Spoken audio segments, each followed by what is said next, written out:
Sejahtera semua, selamat datang ke channel Fels Lifestyle. Halo semua, salam sejahtera Malaysia. Salam sejahtera Malaysia. Halo semua, salam sejahtera Malaysia. Salam sejahtera Malaysia. Halo semua, salam sejahtera Malaysia.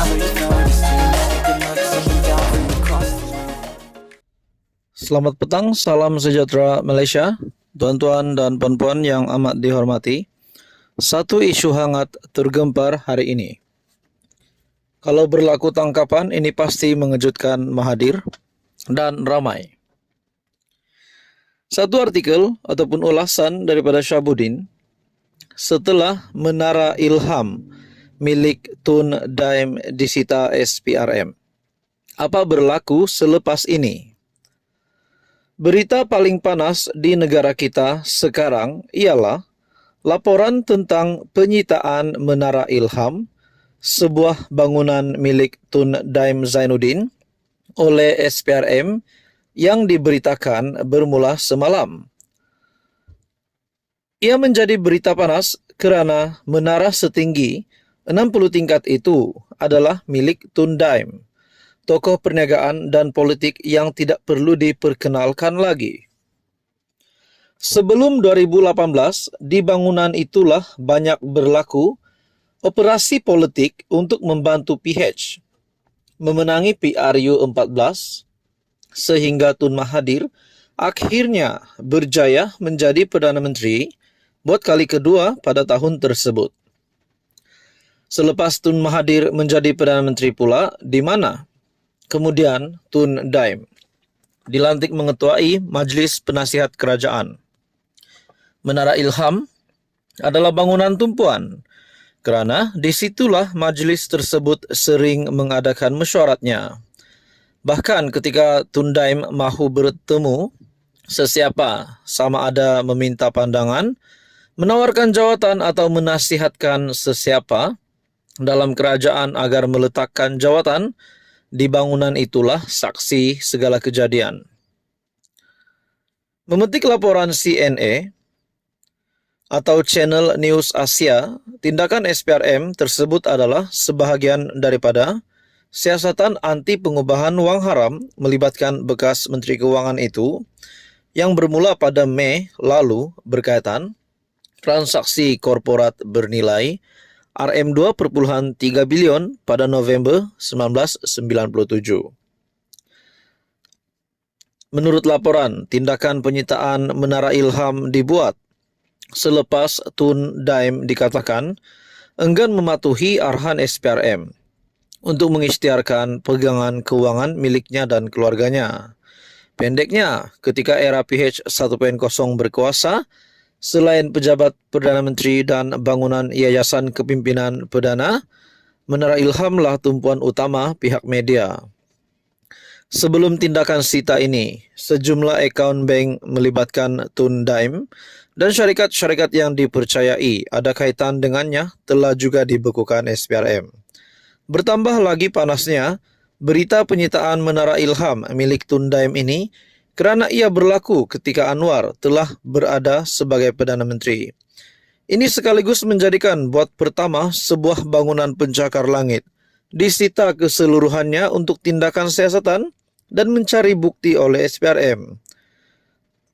Kita mungkin biasa mendengar pejabat atau rumah disita, tetapi rasanya belum pernah sebuah bangunan setinggi 60 tingkat disita di negara kita. Tanpa Tun Daim, tidak mungkin tercipta sejarah sedemikian. Dalam hal berkaitan bukanlah rahsia lagi, malah sering diperkatakan secara terbuka oleh orang ramai. Tun Daim juga dikatakan mempunyai peranan penting, sama ada ketika Anwar dipecat daripada kerajaan dan UMNO pada 1998 dahulu, maupun dalam menggagalkan peralihan kuasa daripada Tun Mahathir kepada pengerusi PH itu yang sepatutnya berlaku pada 2020. Apakah tindakan yang dilakukan ke atas Tun Daim ini sebagai usaha Anwar membersihkan negara? Apakah bahan bukti yang bakal diperolehi dan diangkut keluar daripada Menara Ilham selepas ini? Apakah Tun Daim hanya akan berdiam diri atau bakal melawan?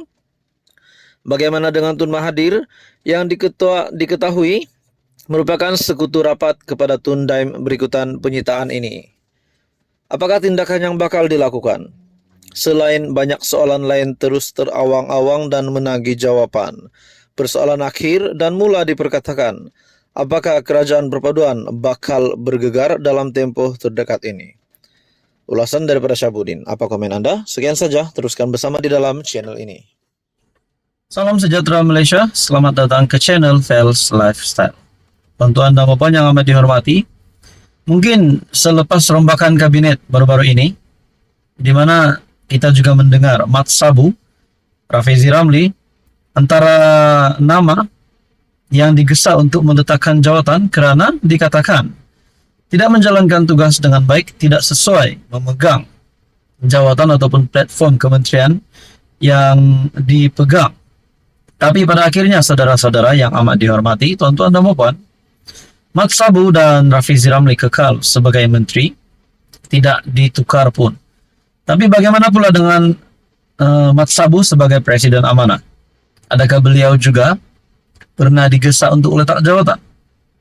Akhirnya, satu berkonsen daripada Syahbudin berkata, beri peluang Mat Sabu terus pimpin Amanah. Lagipun, pemilihan tahun ini adalah penggal terakhirnya. Apa komen Anda saudara-saudara? Adakah Mat Sabu sepatutnya meletakkan jawatan sebagai Presiden Amanah, ataupun beliau sepatutnya meneruskan jawatannya sebagai Presiden Amanah, memandangkan ini adalah pemilihan penggal terakhir bagi Mat Sabu? Apa komen Anda tuan-tuan dan puan? Anda boleh komen di bawah. Sama ada Mat Sabu perlu dikekalkan ataupun beliau perlu diganti dengan pemimpin yang baru. Dalam ulasan daripada Syahbudin, Parti Amanah Negara atau Amanah akan mengadakan pemilihan pucuk pimpinannya pada hujung minggu.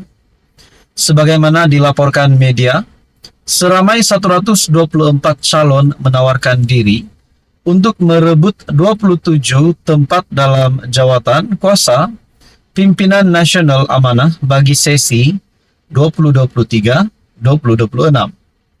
Mengikut perlembagaan parti, kedudukan 5 jawatan tertinggi termasuk Presiden Amanah akan ditentukan secara konsensus oleh 27 pemimpin yang terpilih sebagai ahli jawatan kuasa pimpinan nasional itu. Artinya, sama ada Muhammad Sabu mampu kekal lagi atau tidak untuk memimpin Amanah adalah bergantung kepada siapa 27 pemimpin yang terpilih itu. Secara lebih mudah untuk difahami, jika sebahagian besar daripada 27 pemimpin yang terpilih itu nanti terdiri daripada mereka yang pro Muhammad Sabu, peluangnya untuk kekal tentu saja secerah langit tanpa awan di waktu tengah hari. Tetapi jika sebaliknya, maka bakal gelap masa depan belayar malamlah Muhammad Sabu dalam pemilihan kali ini. Walaupun tidak kepastian yang benar-benar sahih siapa yang bakal mencabar beliau, tetapi sudah menjadi bualan yang bukan lagi rahasia bahwa Mujahid Yusof Rawa, naib Presiden Amanah, sekarang merupakan calon yang disebut berminat untuk menerajui Amanah. Apa komen Anda? Adakah Mat Sabu layak ataupun Mat Sabu tidak perlu meneruskan lagi penggalnya sebagai Presiden Amanah? Sekian saja, Anda boleh komen, Anda boleh share video ini, Anda boleh like, dan tekan butang subscribe.